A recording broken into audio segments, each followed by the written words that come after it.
Good morning, I'm Sharaad Kuttan and welcome to BFM's Morning Headlines.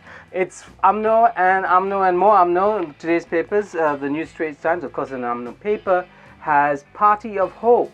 But hope for whom? Mostly the rural folk. This is a party that does not control, along with its coalition, any urban centres in the country. Still, there they are. They outline some concerns they have, and it's in Berita Harian.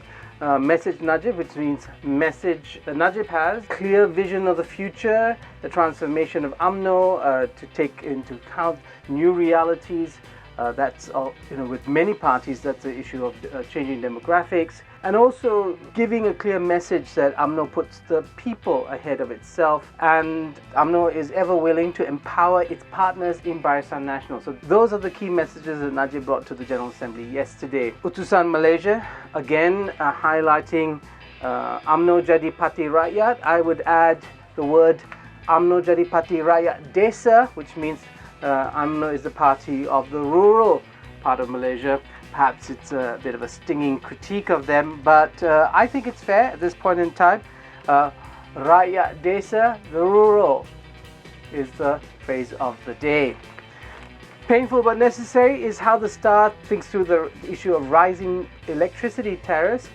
Some, of course, people who have small households or don't use much electricity, especially those who don't waste electricity, won't be affected by the increase. People who use more than 300 kilowatts of electricity that are going to be affected at different rates. But they are substantial hikes. For some, it will amount to over 76 ringgit a month. Painful for some. The Sun has the same story on its headlines. 15% hike.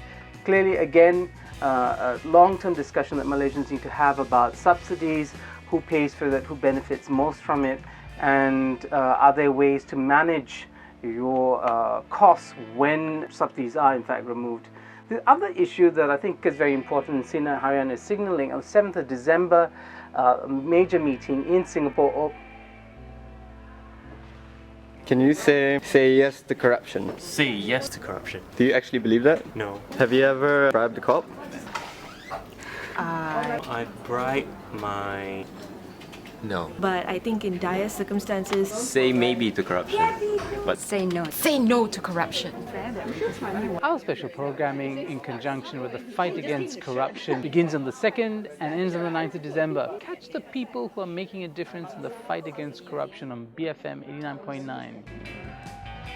Well, it's Party Central down in BFM. It's a birthday every day of the week. Well, it seems to be alright. Sinar Harian goes with Teka-teki 7 December, which means it's a guessing game for the 7th of December, what's going to be discussed and what's going to be signed and sealed and delivered then. Some reassurances from the Minister of Trade that the trade agreement will not be signed in secret. That's Sinar Harian for you. The Malay Mail goes with another eye-grabbing headliner, 800 million highway blunder. Now, problem with this headline is this bit here. It says amount 3 times more than the staggering 250 million soft loan for the National Feedlot Centre. Now, these are really two very different stories, and putting them together is a bit of a journalistic sleight of hand. Yes, we all know about the National Feedlot Corporation scandal, but it doesn't and isn't necessarily the same of what is going on here. Cost overruns are the result of many issues. They aren't necessarily about corruption. Finally, Harian Metro goes with the story, more domestic abuse, crime, the rather tragic story of those 3 young girls who were murdered. And this picture, which appeared in the NST, but a larger thing, of the season. The season is rain and floods, and for the east coast of the peninsula, it's particularly strong. Here, 900 floods in Johor and Pahang. Our hearts go out to them and to the proverbial postman who never stops even when it rains heavily. We don't have snow or sleet in this country, but clearly floods are a fact of life. Thank you very much for joining me. I'm Sharaad Kuttan on BFM's Morning Headlines 89.9.